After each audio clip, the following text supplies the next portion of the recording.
Hello everyone, स्वागत है आप सभी का हमारे चैनल पर। दोस्तों, हमारी टेस्ट सीरीज से जुड़ने के लिए आप हमसे संपर्क कर सकते हैं हमारे व्हाट्सएप नंबर पर। हमने जो टेस्ट सीरीज शुरू की है उसका टेस्ट रात को 9 बजे लिया जाता है। 9 बजे आपको डिक्टेशन दी जाती है व्हाट्सएप ग्रुप में या फिर टेलीग्राम ग्रुप पर, जिसका रिजल्ट सुबह को आपको दे दिया जाता है। और दोस्तों, आज से हम रामधारी गुप्ता खंड 1 बुक से सभी 100 डिक्टेशन कवर करेंगे। तो चलिए शुरू करते हैं आज की डिक्टेशन। Ready, start. सभापति महोदय, मैं रक्षा मंत्रालय की मांगों का समर्थन करने के लिए खड़ा हुआ हूँ। वर्तमान घटनाओं से पता चलता है कि संसार का हर देश अपनी सुरक्षा के बारे में चिंतित है और उसके लिए हर प्रयत्न कर रहा है। इस दृष्टि से अन्य देशों की तरह हमारे देश में भी रक्षा मंत्रालय का महत्व है।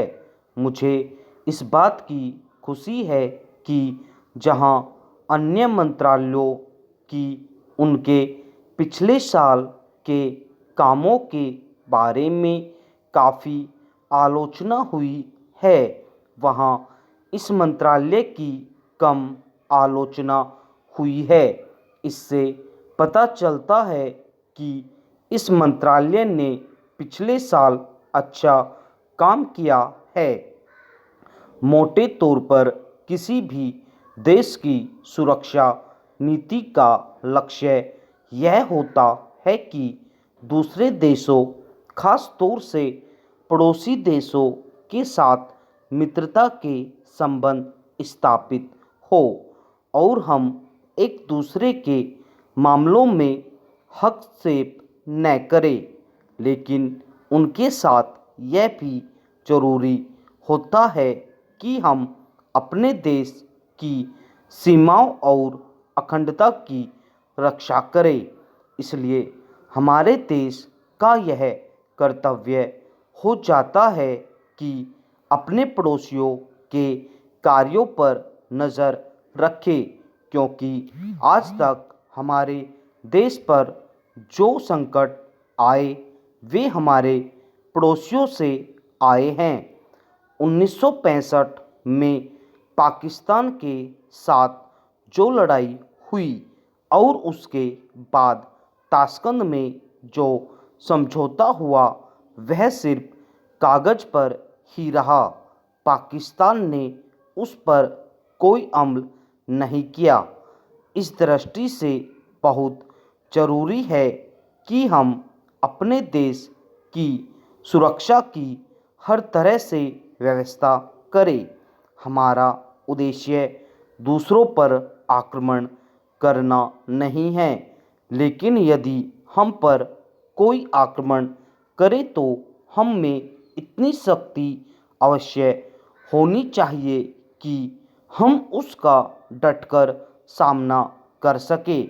आप जानते हैं कि पिछले दिनों पाकिस्तान को अमेरिका और चीन से काफ़ी मदद मिली है।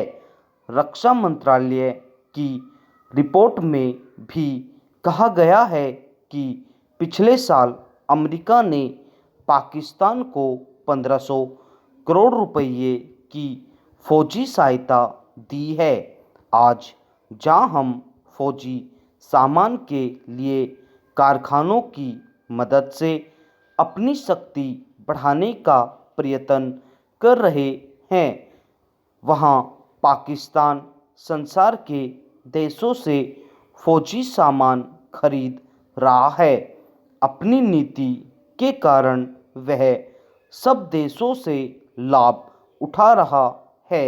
मेरा सुझाव है कि हमको भी अपनी शक्ति बढ़ाने के लिए संसार के अन्य देशों से अधिक फौजी सामान खरीदना चाहिए।